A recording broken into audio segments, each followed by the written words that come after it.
I did a Dharma talk on the 16th. It would be useful to you if you listen to it again. I hate the visuals. I shouldn't say hate, but I have an aversion, strong aversion to the visuals. But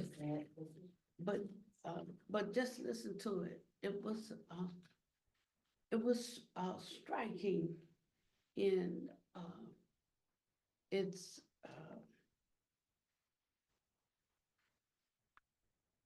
I generally feel insufficient in, in sharing the Dharma, but there was so many good tidbits that Buddha Master shared with us that it's for, and keep your finger on the pause button, and when something is said that you couldn't exactly penetrate, like you didn't know exactly what that meant, just pause it and think about what it means. I tell you, if we pass through this barrier, where we have we talk about the hindrance of the known, and it's really our greatest obstacle. Overcoming what we already know is what keeps us from being able to take in more, to have greater realization. Because even when we say we want to know, there is that barrier of the known that keeps us from entering in deeply. And that's tied, did you find it? That's tied to the attachment to a self, and in a sense, a permanent self. And learning how to, in the beginning, through training, that's part of what cultivation is. That's part of what cultivation is, to relax our dependence on what we know so that we are able to, so Here we go. so that we are able to enter into the dimension of the unknown. This vastness of the original mind is what I'm talking about. And the only way that we can do that is by having a certain kind of confidence. I have, well, not perfect, but I have great confidence in the Dharma and in its capacity to uproot that which is false, to uproot ignorance, to uproot that which has been carried forward, the drama that I create surrounding my world and what's happening in the moment, based on linking together thoughts and that memory creating my present reality. So on one hand, I know that I have that's right. On one hand, let it play. Suddenly I'm searching, I don't know why. I start to get the feeling there's a mind behind my mind, and I don't know where I'm going, don't know what I'll find. One thing's for certain, left this world behind.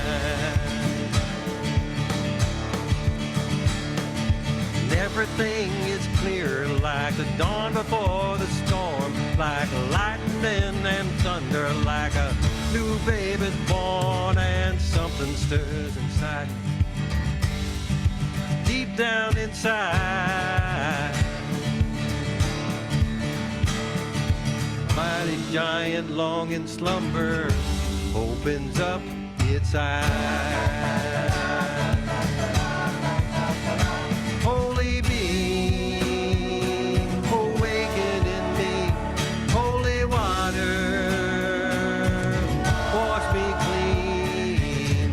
I will shine and I will see. Holy beam,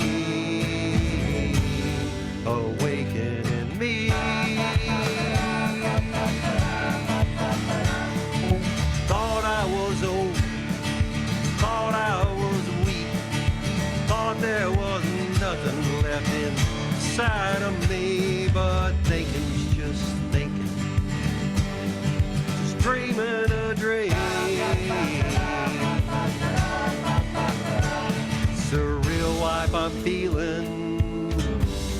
boundless energy. Holy being, awaken in me.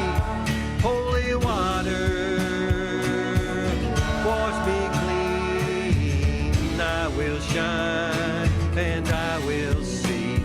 Holy being,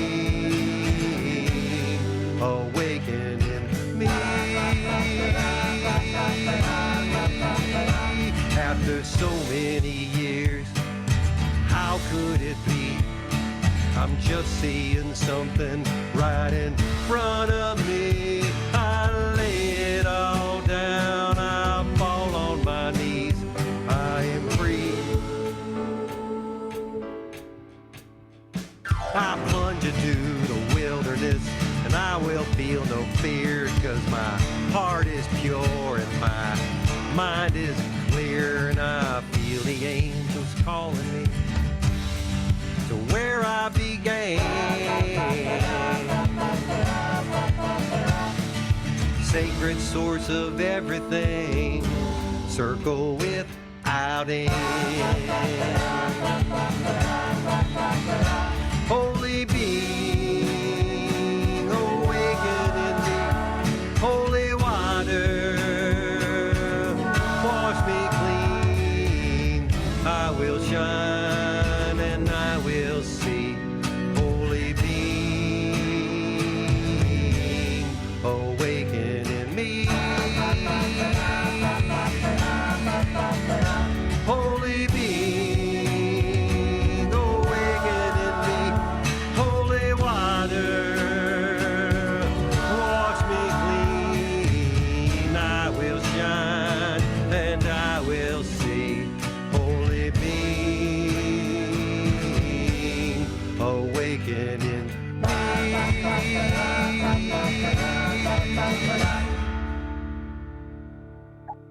Yay. Did you arrange that, Venerable? No, Richard.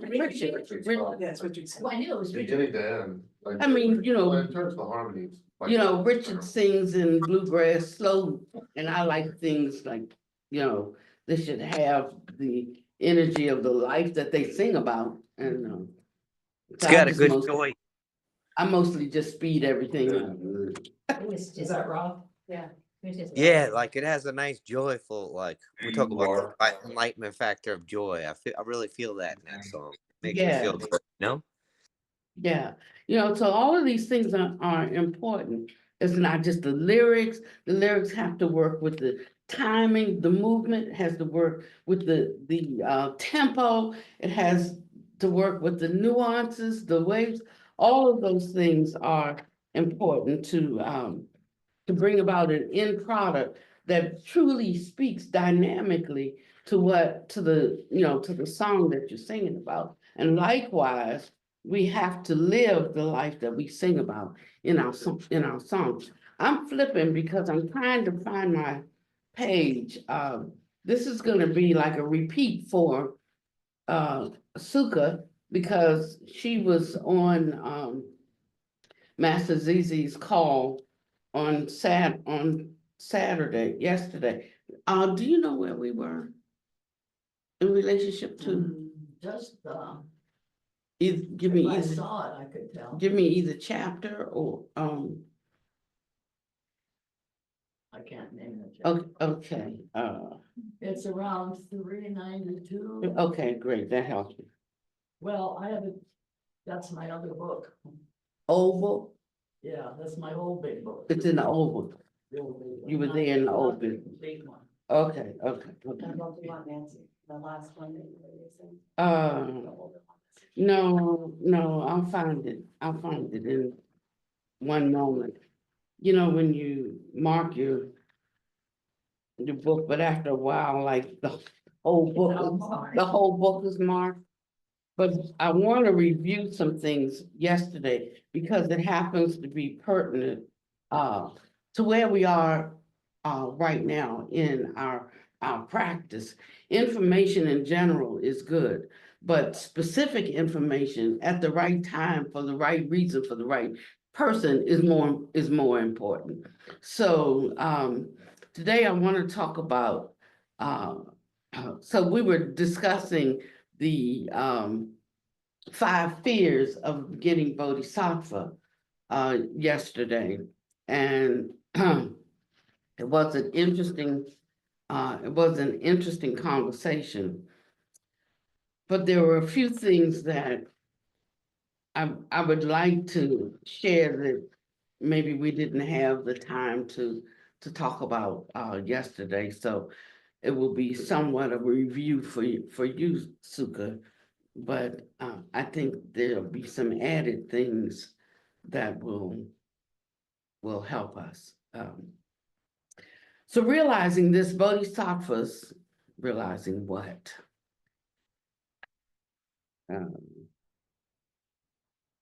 Okay.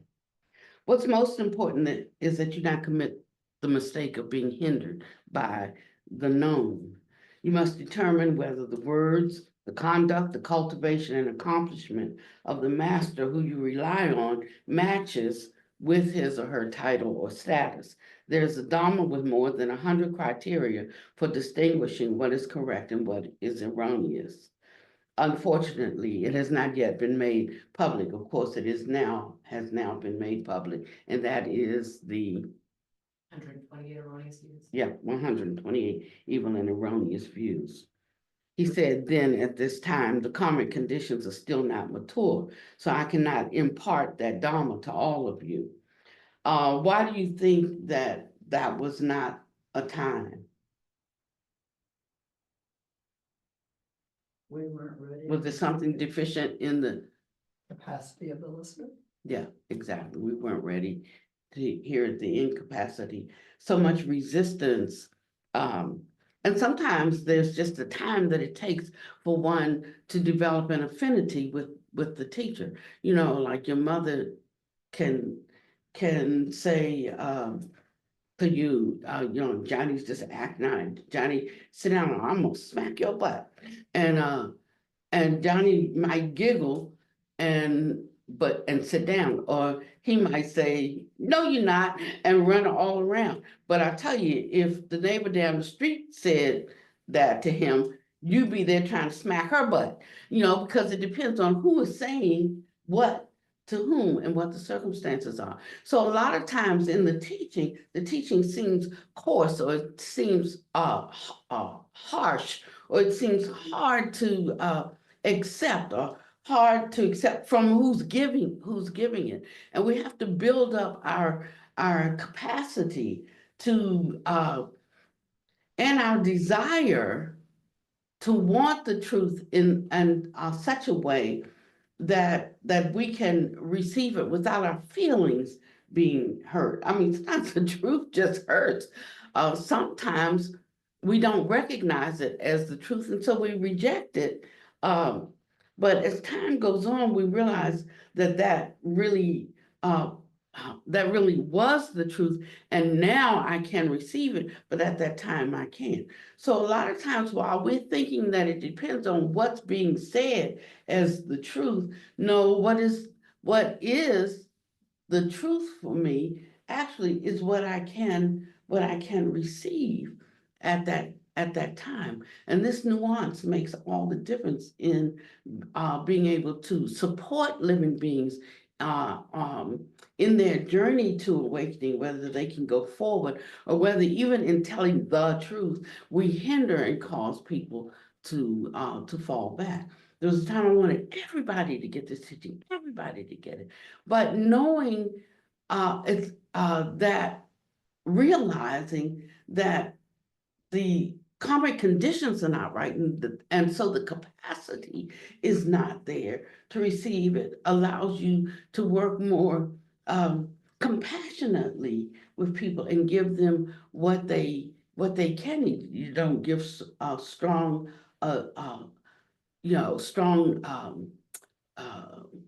fibrous food to a child at a time when they can only digest milk. You know, so you give them milk, but when they are stronger, then you can begin, and then you don't just start with your dinner plate, you start with pablum or baby food, or, that it's been mushed up. Sometimes I would chew something for my child. I chew it and then I'd give it to them, and so it's knowing how to care for, when I say little one, you know what I mean, but then there is also the time when one is running around like a toddler, but they're fully grown. And that's like the emperor with no clothes on. A good friend will say, "You are naked. You need to cover yourself up." And although that can offend, it is the greatest gift that you could offer to your friend. But this is the working out of wisdom beyond just knowledge or information. And we develop bit by bit a capacity to be able to do this. And it comes by reason of reflection, of deep reflection. And that's why I would say, listen to that. And it was the discourse on time that's the one I'm talking about. And it may have been ununderstandable, non-understandable. I like in this case, ununderstandable in the beginning. But as we went through the conversation around it, it got to be more and more within our view to grasp something, even with the insufficiency of language prajna. And so I have a great respect today for language prajna. We talk about the three kinds of prajna, and language prajna being the least, of the three prajnas. But today I hold that least wisdom, that least prajna in high esteem, because without it, we would not have a starting point, you see. Without it, there would be no place to go, because we would not be able to tag on from our point of non-understanding, from our point of avidya, from our point of ignorance, onto something, the budding wisdom. So actually, in a sense, it's the greatest. It's the greatest because it takes us from nothing to the beginning of something. So what is most important is that you not commit the mistake of being hindered by the known. You must determine whether the words, the conduct, the cultivation, and accomplishment of the master who you rely on match his or her title and status. The karmic conditions are still not mature for the 128 evil and erroneous views to be released, so I can not impart that Dharma to all of you. But if you had that Dharma to distinguish and understand, you could easily discern what is correct and what is erroneous in every given situation. So we can see how important it is to review the 128 evil and erroneous views. You don't have to read them with the idea, I agree with this, I don't agree with that, I understand this, I don't understand that. He's saying just by continually reading them and getting them in, it's like leaven, a little leavening, leavens the whole lump.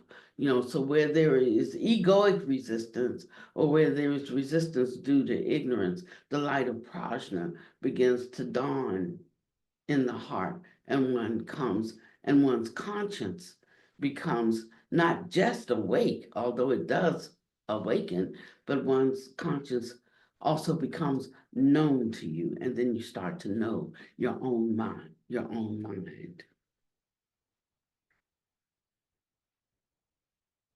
letting go of the hindrance of the known is extremely important. As long as you do not let go of the As long as you do not let go of the hindrance of the known, you will be unable to acquire all truths. I've personally seen that in the course of learning Buddha Dharma, everyone has hindrances of the known. This is especially true with respect to some people who do not understand the profound truths of Buddha Dharma and only know about practicing the hinayana. This type of situation is caused by the hindrance of the known formed earlier, and that obstructs them. Once they understand this fact and are able to immediately discard the hindrance of the known, that is a most amazing occurrence. And so discarding doesn't mean throwing it out. It means being able to allow it to be that which we have learned, to sit and abide there, but also to be open to learning something else. Sometimes when we learn a new thing, it contradicts in a way the old thing. And so there's this paradox. And it doesn't mean that the old way was wrong and the new way is right, or that the new way is wrong and the old way is right. That's our dualistic thinking. But it's saying that there may be a time when the old way of understanding this is appropriate to use, but not 100% of the time. There may be a time when the new way is appropriate to use, but not in every single situation. You see, and so this is how our wisdom begins to expand, so that we can hold the old and we can also embrace, we can be open to the new. Once they understand this fact and are able to immediately discard the hindrance of the known, what are you discarding?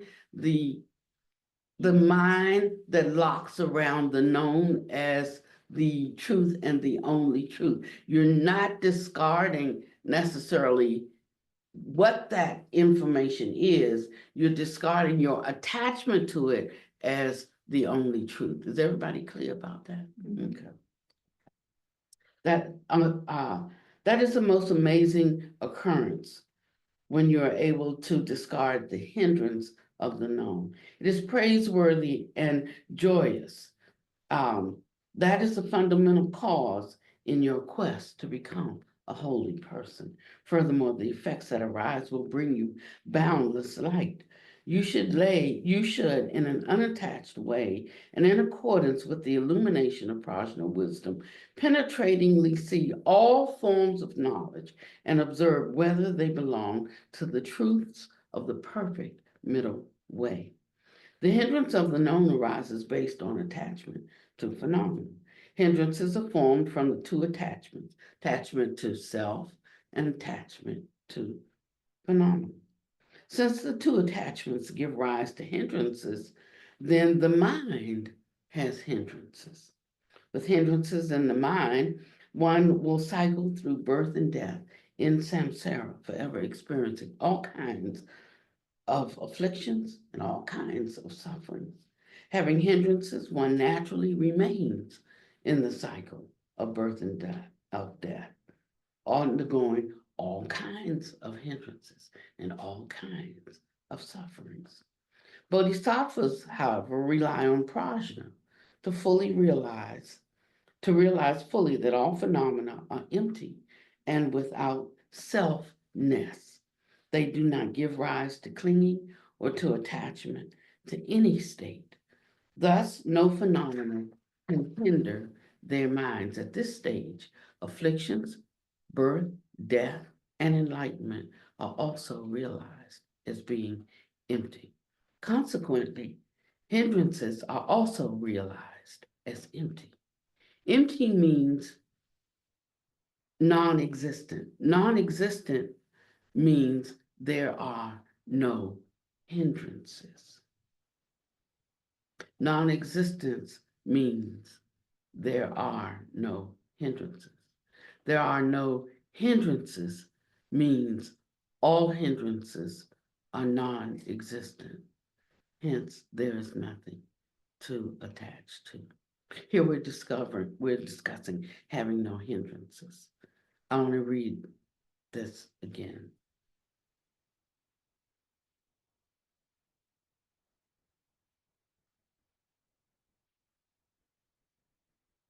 So how will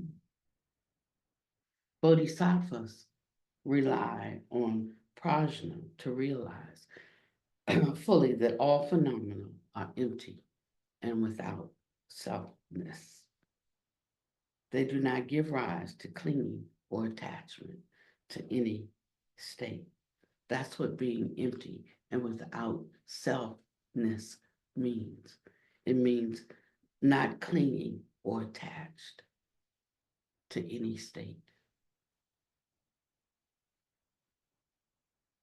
Just think about what that can mean to you in the midst of a crisis or an impending crisis. Whether it becomes a crisis for you or not depends on the state. It may be a situation that is truly occurring, but whether it constitutes crises for you, locked into anxiety of around the disturbance or fear around what might happen but has not yet happened, depends on your degree of clinging or an attachment.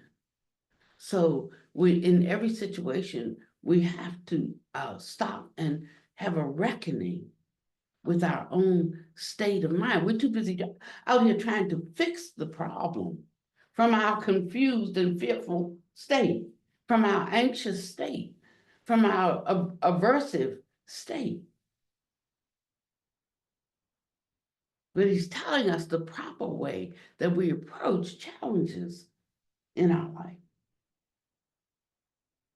and how we can surmount them either through actually overcoming them or being able to allow them to be present due to causes and conditions.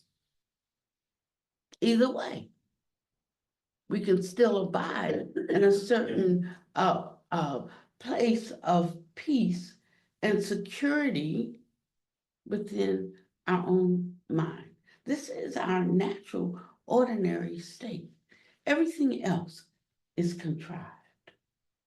It's the pictures we draw, and therefore they become real to us.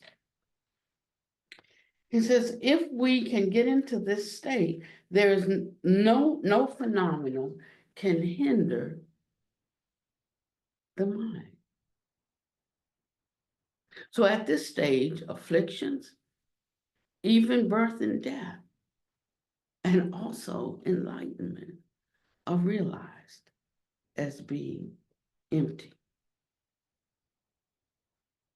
Consequently, hindrances are also realized as empty.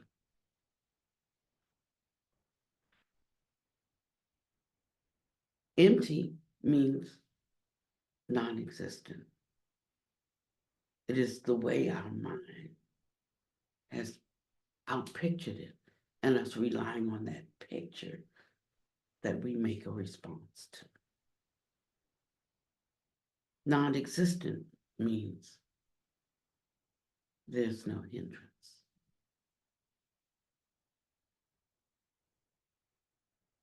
There's no hindrance means hindrance is non-existent. Hence, there's nothing to be attached to. Here we're discussing having no hindrances. This is learning from bodhisattvas and entering the bodhisattva state and realizing the highest level of bodhisattva. Bodhisattvas rely on prajna to realize fully that all phenomena are empty and without selfness. They realize the state in which all phenomena are devoid of selfness. As a result, there is no state to be attached to.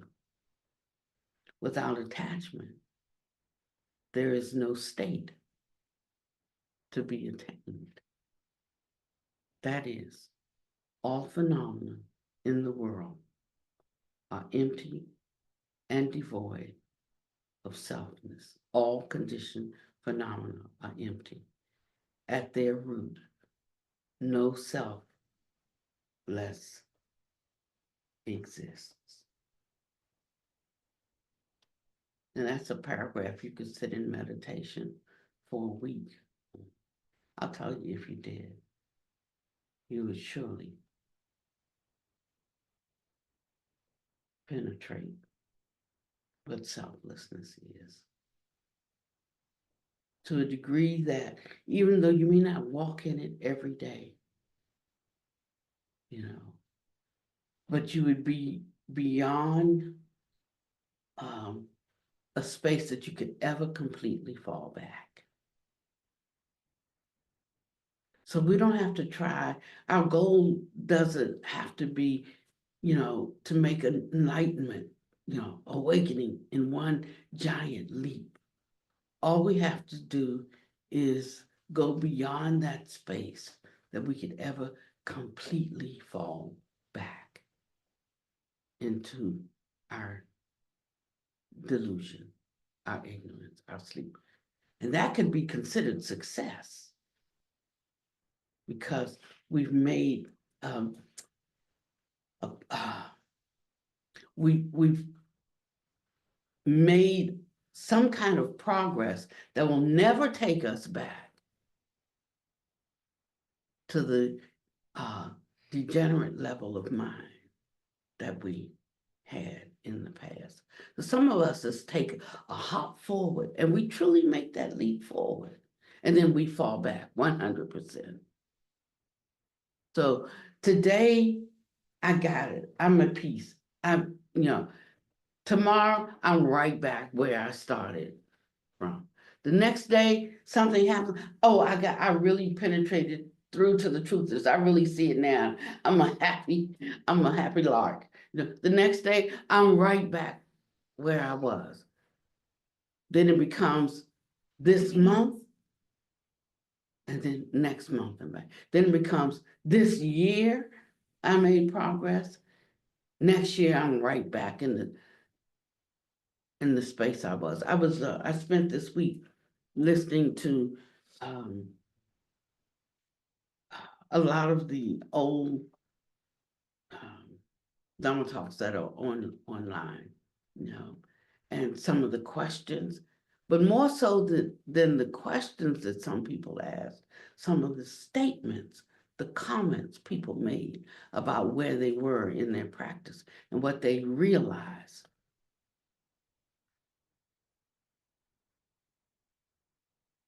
And I have to say that today they're in the same place that they were 2 years ago, same place that they were 5 years ago, saying, oh, now I realize da-da, da-da, da-da. But have not moved.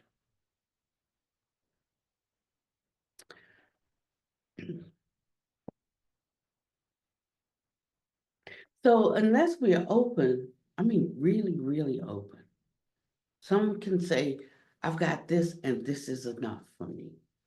That's enough for you, fine. So who I want to spend my time with are those who don't need to regurgitate what's been enough, but who want to complete the path.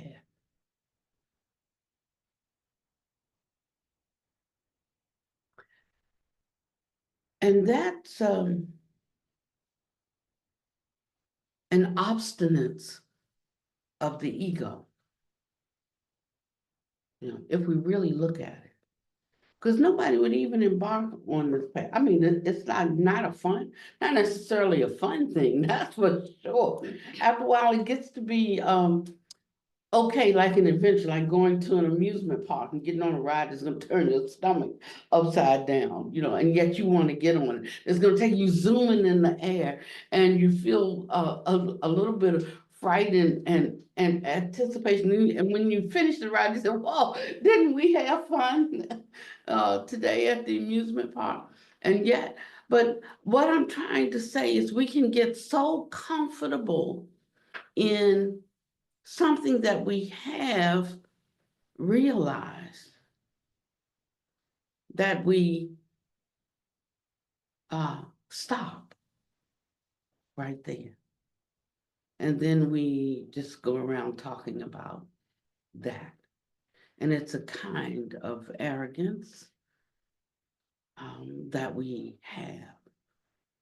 But that's why all of the teachings say we should be like little children. Don't be little children, but be like little children in the sense of their great inquisitiveness, wanting, just having an insatiable thirst to know, who don't have so much fear of the unknown, thinking, I will have to change. I will have to let go of something. I will have to give up something. I will have to do something different, but I want to change. I want to let go. I want to give up some things. I want to do something different. However good I think I am, I want to be better. I want to be so good that I don't know that I'm good.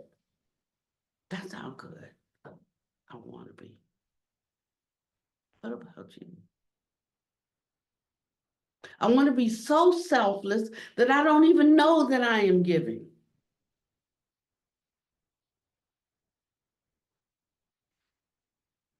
And this is what propels us along the path to Bodhisattvahood. Not just doing things because they make me feel grand. They make me feel good, like it's a kind of pride. It's a kind of pride that won't even let us accept help from people when we need it.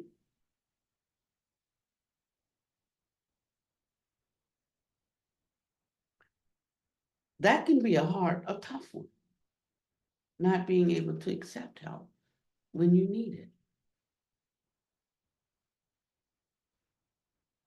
But as we continue on, and we have to work our way through that, that mud, if you will, that stickiness, to go further, or we will go backwards. That's it. So when you find yourself in a little sticky place, you know, a little place of discomfort where you're uncomfortable, stay right there with it. Don't run away from it. You know, if this is passing through barriers, not retreating from. It's not even like going around. But there is a practice of passing through barriers. And when you pass through these barriers, what you recognize is the illusory nature of them, the emptiness of them. That's the only way that you're going to understand emptiness. I don't care how many words I use to try to describe emptiness. You will never get the true meaning of it until through your activity, you pass through a barrier and see that the strength or the compactness or the concreteness of that barrier was mind imposed. However tough it was, or however easy it was established within your own mind. And once you start passing through these barriers, I'm not talking about spiritual barriers. I'm talking about the obstacles of our everyday life. This is where we live. But as we start to pass through them, we start to see that their illusory nature, and that how we recognize them and work with them are all based on the condition of our mind. And so he says that when you start reaching a level where you can really see the illusory nature of things, so something happens to me, it's not the end of the world. When something happens to me, I don't deny that it's happening, and I can say this is tough, but it's not permanent. And if I can hold on until I pass through this, or until it passes over, then conditions will be different. But if I see this as a never-ending, impending doom, and there's no hope, there's no answer, or if I see it as being directed personally towards me, that my attachment to it, this is just being directed, they're doing something to me, then it's going to be more difficult for me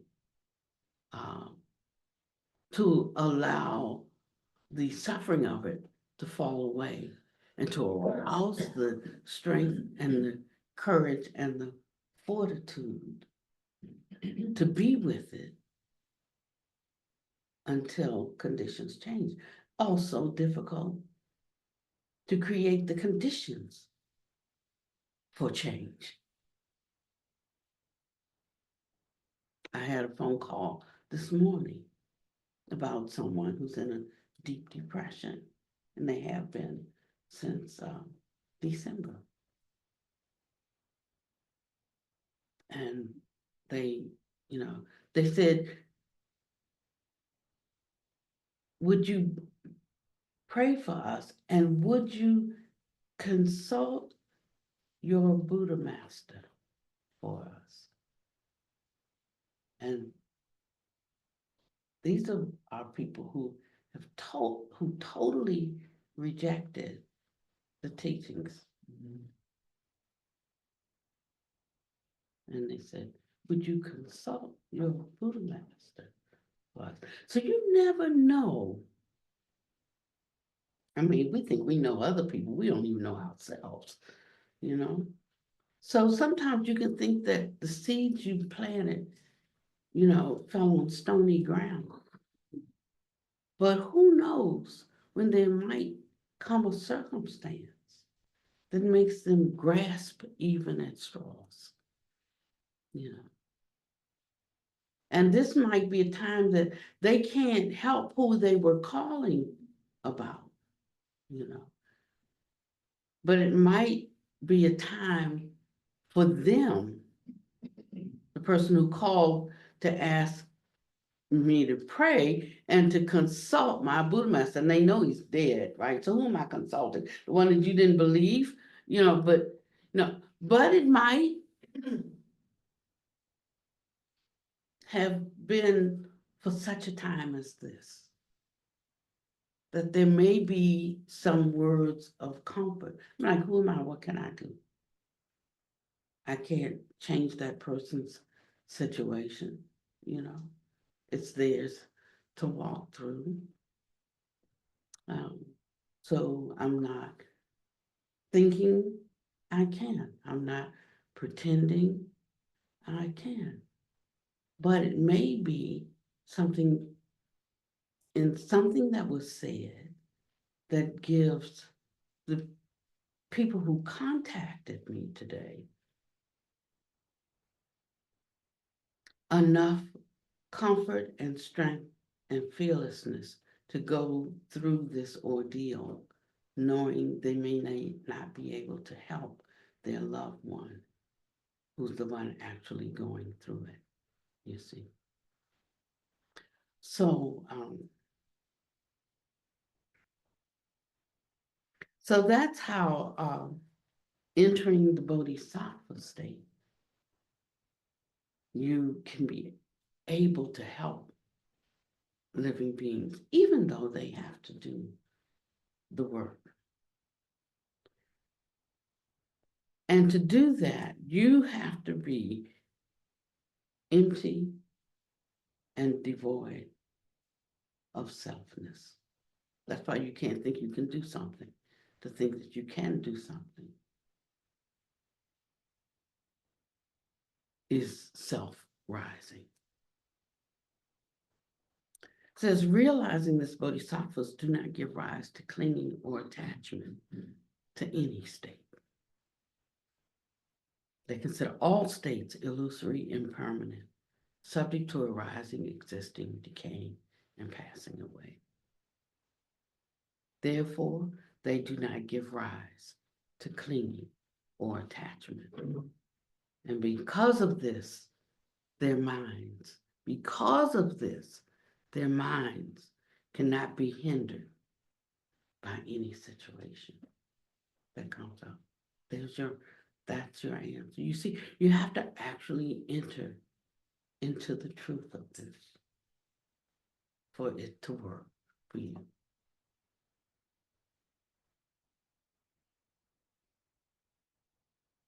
Thus, they reach the state of not giving rise to clinging or attachment.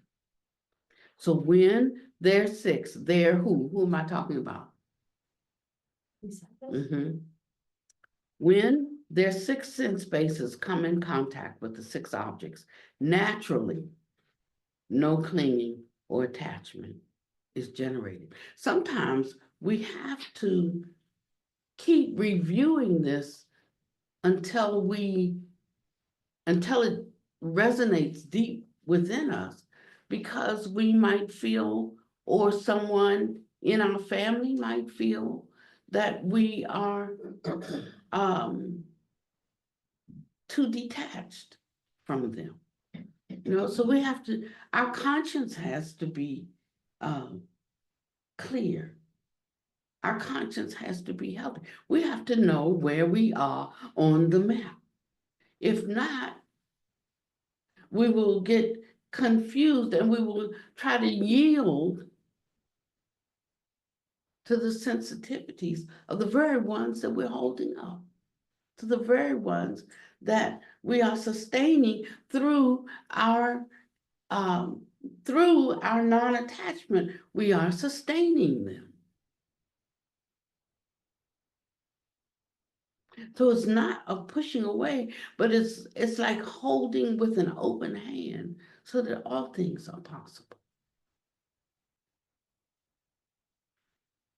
The five aggregates are realized as being emptiness. They have no mind consciousness of an ordinary person whatsoever. Therefore, all external states and all states that arise from internal causes cannot hinder their mind. So the people who called me today, they're going to have to be in this place. Otherwise, they're not going to be able to help their loved one that they so desperately want to help. Do you see what I mean? They're not going to be able to get in the hole with them. They can't have the same mind that their loved one has. If so, there'll be of absolutely no use, absolutely of no benefit. 1 times 1 is 1. If they want to be a +1 to make 2, they're going to have to enter the gate of non-attachment. Now that's my job, to get that over to them today.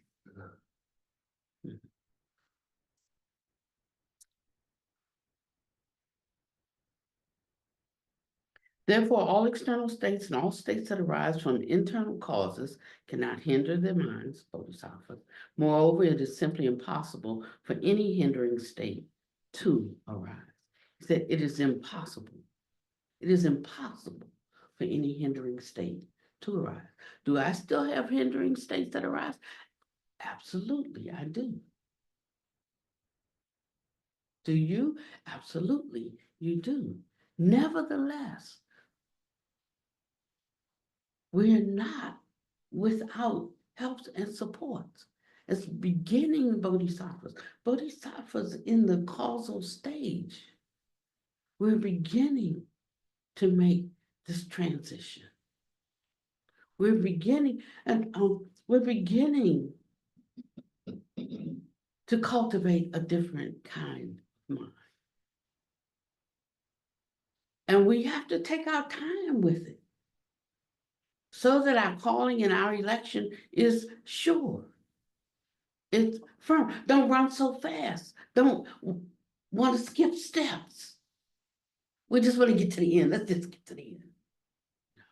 But you'll never get to the end without there being a firm footing every single step of the way. And it's going to cost the ego something.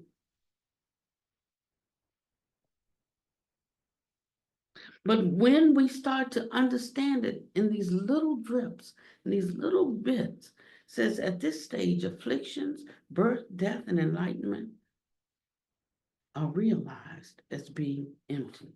They naturally become empty. It's like how could you see it any other way? You know? And you don't see it until you see it. Right? You don't see it until you see it. So go gently with yourselves until you see something. And when you see something, sit with that which you see until you fully penetrated at that level. And that's enough. Don't try to wear somebody else's shoes. Just your own. And start to come to know your own capacity. Since the mind is free then of differentiation and attachment, afflictions, birth, death, and also enlightenment, these things no longer exist. So hindrances are realized as being empty. Empty means non-existent. This emptiness means not existing. Non-existence means there are no hindrances. There are no hindrances means all hindrances are non-existent. Being unhindered means all hindrances have been realized as being totally empty. And one abides in the true emptiness that is the nature of phenomena. Furthermore, one should not even be attached to the principle of emptiness attained from abiding in the true nature that is the nature of phenomena. So that means there will come a time we won't even be talking about emptiness. There will just be emptiness. That means there will just be the freedom. There will just be the liberation. It's not even a thing. It cannot be captured. It can't be held.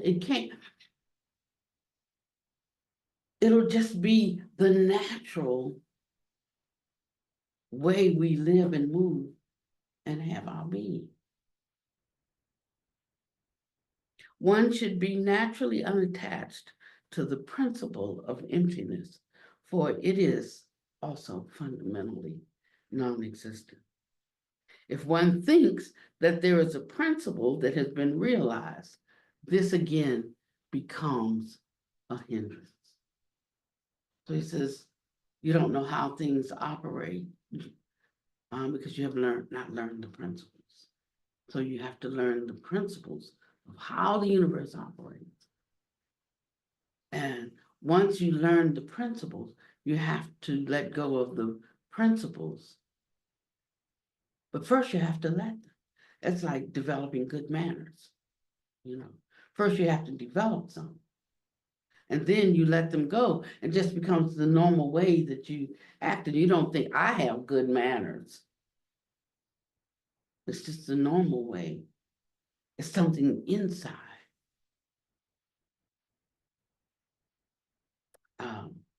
I remember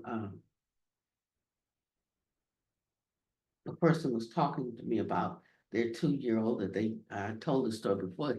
They went to daycare and she was so happy she couldn't wait to get to daycare every day, just happy to go. And then one day, her mother went to take her to daycare and she started screaming and crying. She didn't want to go. She didn't want to go. And what's wrong with you? She's gonna make me late for work, you know? Took her to daycare and she was screaming at the door. She didn't want to go in. She didn't want to go in.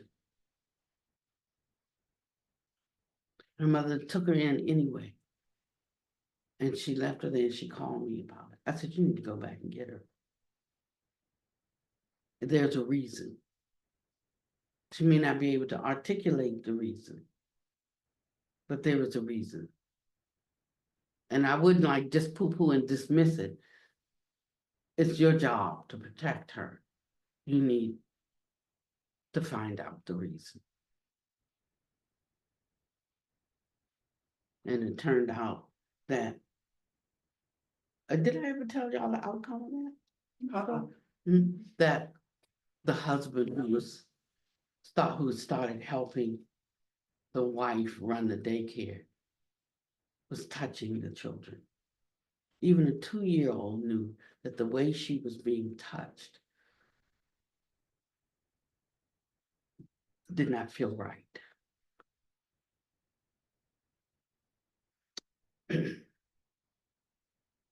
This is what is meant by nothing to attain. So now I want to skip over and talk about the 5 fears that we as bodhisattvas in the causal stage have.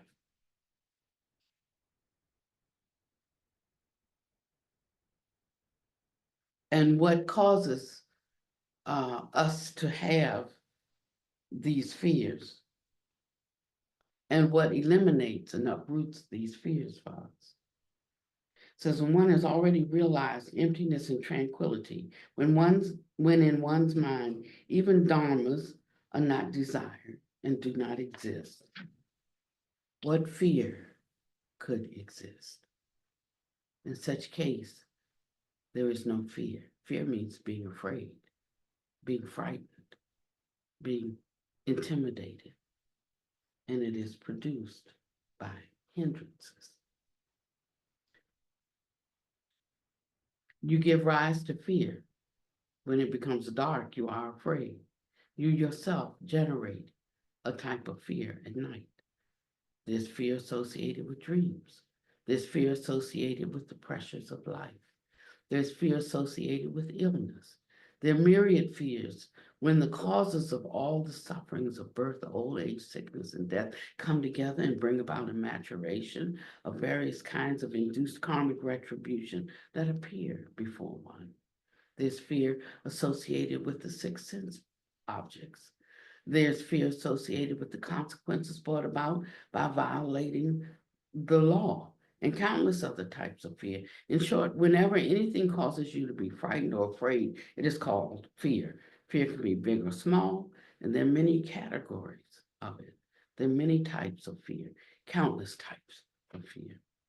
All ordinary beings have fear. This is also true even for beginning bodhisattvas. Beginning bodhisattvas, listen attentively. I'm about to talk about the process you go through. Beginning bodhisattvas have fear. In a moment, we will specifically talk about what fears they have. They're even frightened out of their wits when someone prostrates to them. Do you understand? That is because they fear their karmic reward of good fortune will be reduced. They understand the principle of karmic retribution. This is a fear of beginning bodhisattvas. It is said in Buddhist sutras that beginning bodhisattvas have 5 types of fear. The first fear is the fear of having no livelihood. What, after all, is this fear of having no livelihood? That is, when guiding and saving living beings occupies the time they need to spend engaging in their own business or profession, they fear losing the opportunity to make a living. When practicing giving, they are afraid that it will impact their own livelihood. Thus, they are unable to give based on everything they have. They have the attachment and fear of a hesitant person who is constantly looking ahead and looking behind.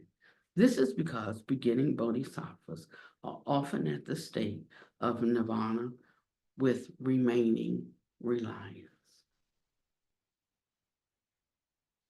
It is said in Buddhist sutras that beginning bodhisattvas have 5 types of fear. That first one is called the fear of having no livelihood. That is, when living beings need to be taught, guided, and benefited, they need bodhisattvas to expound the Dharma to them. Thus, if beginning bodhisattvas want to become bodhisattvas, they must enlighten others. As a result of this fear, when they are about to go enlighten others, they first consider the fact that they themselves still must eat and live, since they have a body in the state of nirvana with remaining reliance. Beginning bodhisattvas also have fear about the body of nirvana without remaining reliance, but we won't discuss that now. I'm talking about beginning bodhisattvas in the state of nirvana with remaining reliance. Still, a body is still within the bounds of samsara. That's what remaining reliance means. They fear that their time will be occupied by guiding and saving living beings. For example, they fear taking time out of their work or classes, and also their daily tasks or household chores. They fear that taking time out will affect their opportunity to make a living. Thus, they will think of their own survival. They will consider their own work, their own so-called future. Actually, this is a type of fear. This fear is a type of obstacle. This type of obstacle is a type of karmic force, a karmic force that will bring about their descent. Of course, they've cultivated themselves well. They've already realized the state of a bodhisattva. That goes without saying. When practicing giving, they are afraid it will impact their own livelihood. Beginning bodhisattvas must practice giving. This includes giving away their money, their food, and even family assets. There is even the practice of giving fearlessness. There is also unconditional giving and other types of giving. In short, whenever beginning bodhisattvas think of giving away those things, they become afraid. If they do not have a lot of money, they will fear they will use up all their money. If they do not have a lot of medicine, they fear they will use up all their medicine. When giving fearlessness to resolve the suffering of another person, they may not have much time.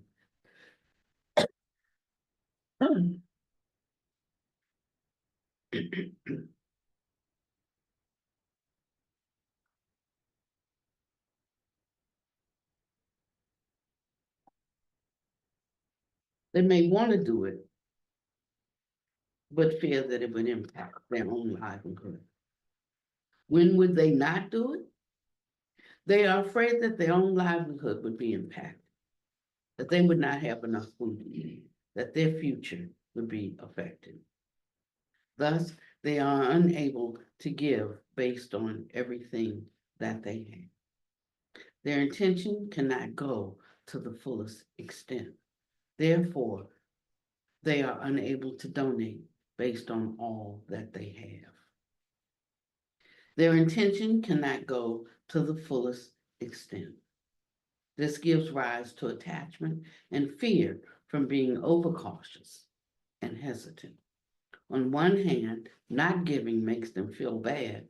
On the other hand, when they're about to give, they think, I cannot give that away. I have to keep.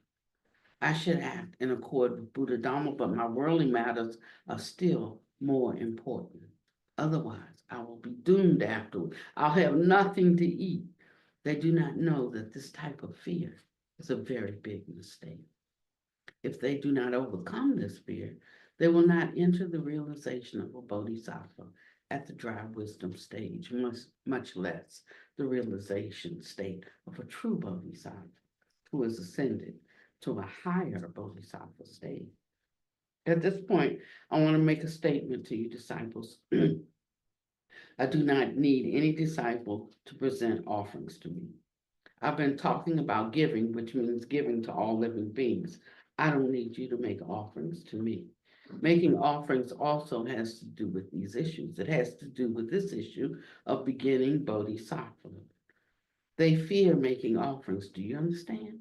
Actually, they can do it, but they are truly hesitant, pondering back and forth. What is called presenting offerings to a master is, of course, a type of etiquette. It is a very good practice. It's your karmic reward of good fortune if a true holy guru accepts your offering. However, as a master, I feel that I am not able to do anything very big for my disciples. My refusal to accept offerings stems from this. It's not due to fear. I do not fear. You can see from my exposition of Buddha Dharma to all of you for so many days, what do I fear? I fear nothing. Given that I have surpassed beginning bodhisattvahood, right? At the very least, based on my state of mind and courage, based on my shallow knowledge and insight, and based on my realization of prajna, I have correct knowledge and correct views as my guidance and possess the true Buddha Dharma of the Tathagatas that is absolutely correct and unbiased. Therefore, I do not care whether someone is a beginning bodhisattva, an arhat, or a great bodhisattva. I do not care about any of that. I only know to impart the Dharma to living beings. I only know to impart the Dharma of prajna. That is how it is. However, this fear that beginning bodhisattvas have is just like what I have been explaining. Yes. The second is the fear of a bad reputation. So first, is there any question about the first fear? Okay. Quite relevant right now.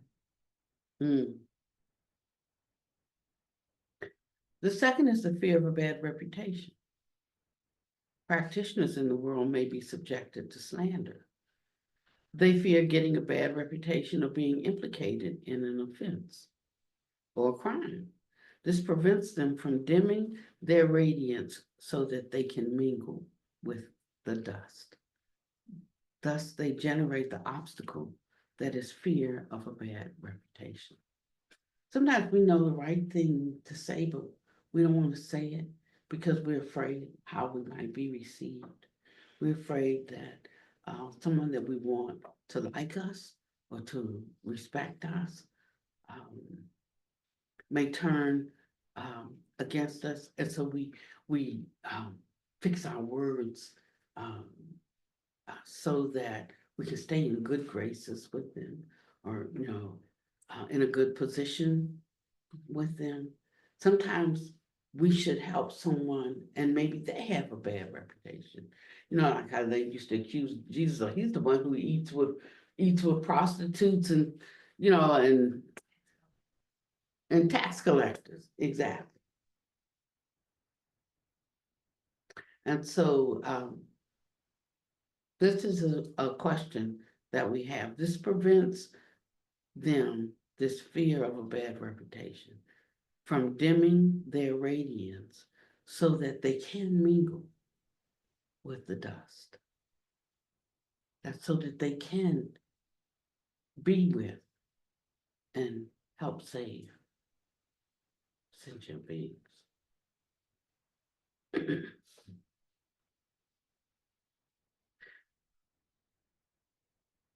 There are beginning bodhisattvas who have surpassed the state of realization of arhats. Of course, among living beings, there are also beginning bodhisattvas. Although they have not realized arhatship, they take the approach of directly learning the way of the bodhisattva. So that means the one may not have truly and fully realized the emptiness of self, but yet they have compassion for others. So they didn't enter arhatship, they vectored into bodhisattva. There's some who became arhats, who penetrated, the Dharmakaya, and became bodhisattvas from there. But there's some who have not completely penetrated, like me, for instance. There's a lot of Pannavati who's still in Pannavati. But yet, they elect this bodhisattva. They take the approach of learning directly the ways of bodhisattvas. In the process of learning Buddha Dharma, it's hard for you to avoid being smeared to some extent, or having your reputation slandered to some extent. Or in worldly matters, other people may distort facts and play tricks on you. This is because demons are fundamentally opposed to Buddhas and bodhisattvas. When they incarnate into this earthly world, their job is to do great damage to holy people and the true Dharma. So when you're thinking about the various planes of existence within samsara, the hell realms, the hungry ghost realms, the animal realms, the human realms, the deva, or the God realms, someone could be coming from, therefore having the seeds planted in their consciousness coming from the hell realm. So they're going to be like a human being this time in this incarnation. But the seeds are there. They get watered in the slightest, and they act like a hellion.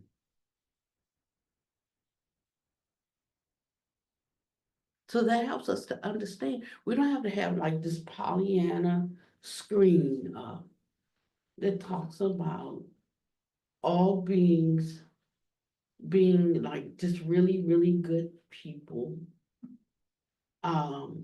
even being really good people who do bad things.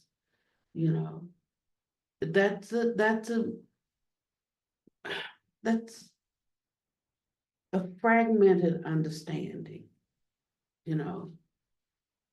but you have to know that there's potential for some really devilish things to crop up in the hearts of humankind, because beings are constantly moving through the different realms within samsara. Within this lifetime. If we say within this lifetime, then we're talking about from a psychological perspective. I'm talking about from a real perspective. So if I have unripened seeds and they get watered in a certain way, they're going to sprout. But where am I? I'm like right now in a hell realm right now. I'm in a human realm. But if those seeds get watered, I'm going to act pretty devilish right here, right now. Because this is where the seeds were watered. This is where I am within the realms of samsara at this moment. So we should not think that there are not people who really have evil motivations, is what I'm saying.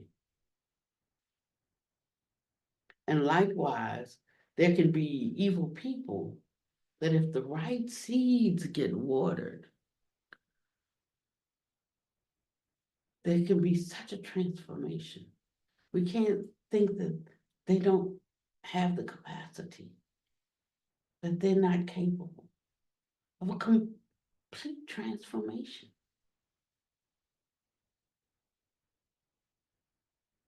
And we think, only bad can come from them.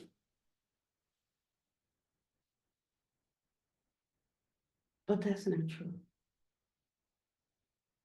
Now, I'm not saying that we should be there wishing and hoping and praying. I'm saying we should recognize. So there's a difference in how you hold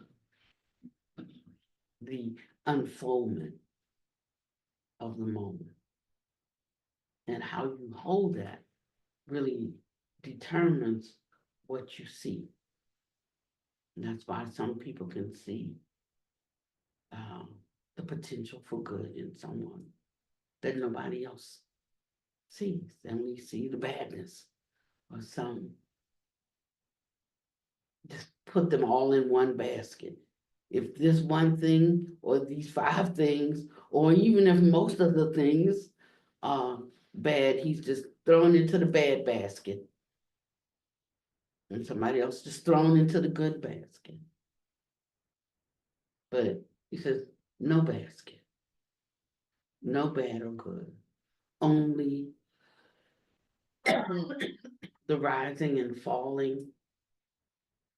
Only the actions produced through causality. That's all that's occurring. So that then doesn't give us a basis for judging anybody, does it? It doesn't give us it just throughout our whole argument. And maybe we have to start by clearing the room of our mind in this kind of way to be able to see what's actually there, what actually we can do, what actually would be helpful or useful. And it takes the wisdom of Prajna to see this. And that does not come from our ordinary mind. So our minds are not going to get us out of our dilemma or our conundrum. Our minds, our ordinary minds cannot get us out. And if we're looking there, we might as well just not do anything, because whatever we're doing, it's not going to take us out. But there is a way of escape. And this is through this gateway of emptiness. We have to try to be accepting. And one reason we don't want to accept this notion of emptiness is because it gives too many people a get out of jail free card. And we want to be able to judge people. We want to set up our chessboard. We want to lay out, our life and our world and we want this. We do, all of us. And this causes us to have to give up that kind of control. But when we do, we inherit something so much greater. And we develop a far-reaching vision that allows us to see further down the road, allows us to see the possibilities that exist in us and in things and in situations right in front of us that we could not see before because we were so limited and myopic, holding things so close to our chest. And we feel like this. That's why we feel like this. We feel like this.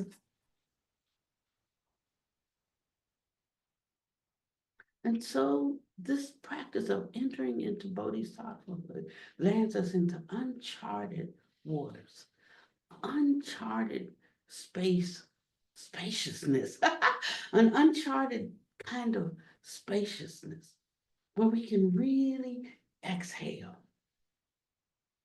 with a sense of harmlessness, not seeking to harm any man, and not seeking to grasp or hold tightly to anything, not even a thought or idea that takes away your quality of being able to have your own thought or idea. And along with that kind of ability comes a level of utilization. It's not without reward. It's not without, okay, so then what does it get me? You know, it's not without reward because we're not seeking a reward. That we don't recognize reward because we're not seeking reward. We don't recognize reward, but there is reward. And it's the reward of the release from the tight confine of a self that needs to protect itself from everything and everybody in the world, like a single amoeba swimming up the stream, you know, and I have to constantly like just look out for myself that this is a big scary world, and you lose that sense completely. And you're just kind of going through the world, hearing, yet not hearing with our ears, but knowing the hearts and the aspirations of people, knowing when you can help and when you can't, really, without any thought of will I help? Just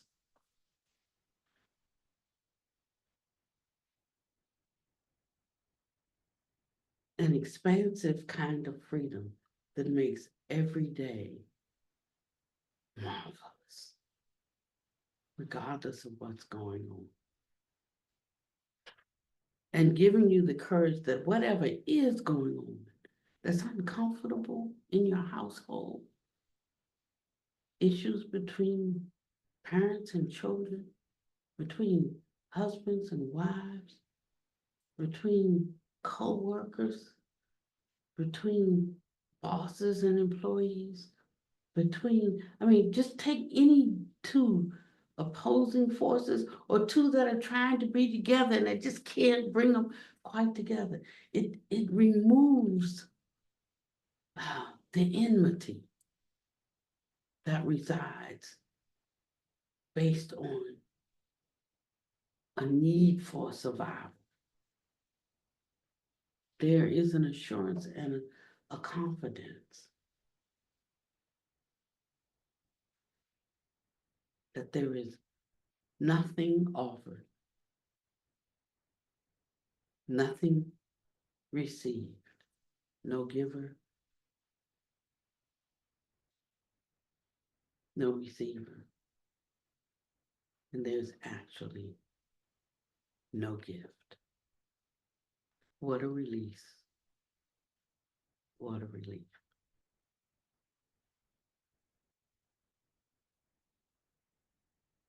I didn't even get to the 5 because I wanted to set up a basis for the discussion of the 5 fears, but I promise the next time we get together.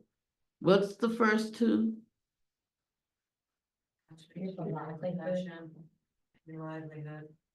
Livelihood, and what's the other one? Reputation. Livelihood and reputation. Okay. Any questions?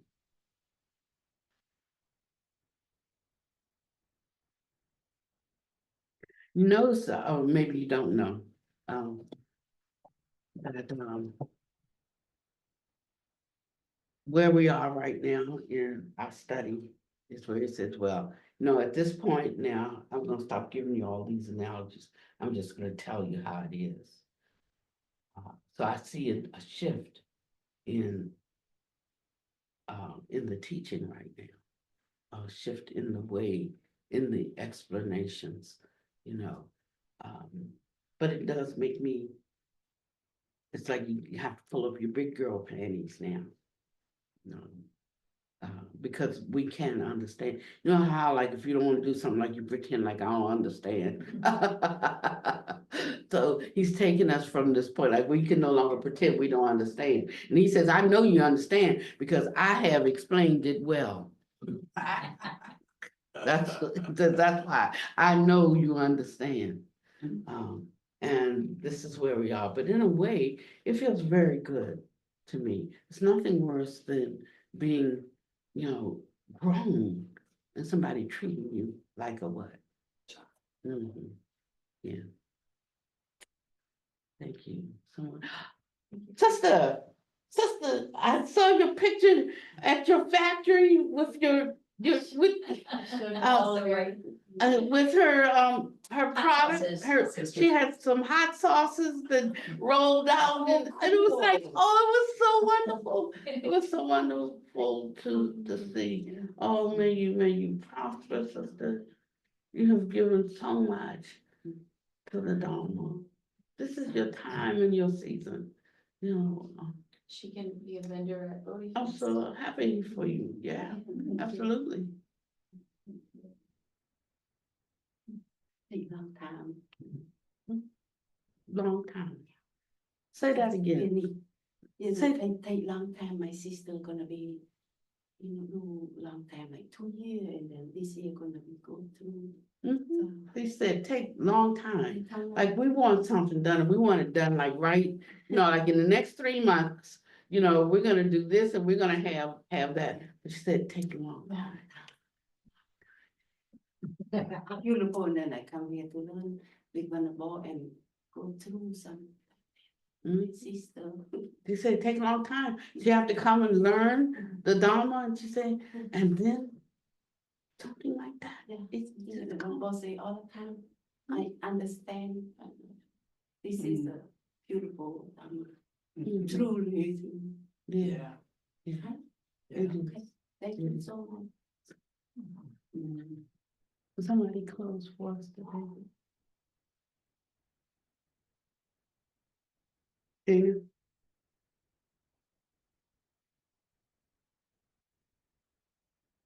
May the shared merit, if there is any, that we've obtained today through this beautiful teaching and through our experiences of the Dharma as we walk our paths, be shared equally amongst all beings, those known and unknown, and those not yet known, so that all beings may experience liberation and freedom in this lifetime and be a lamplight for others as well.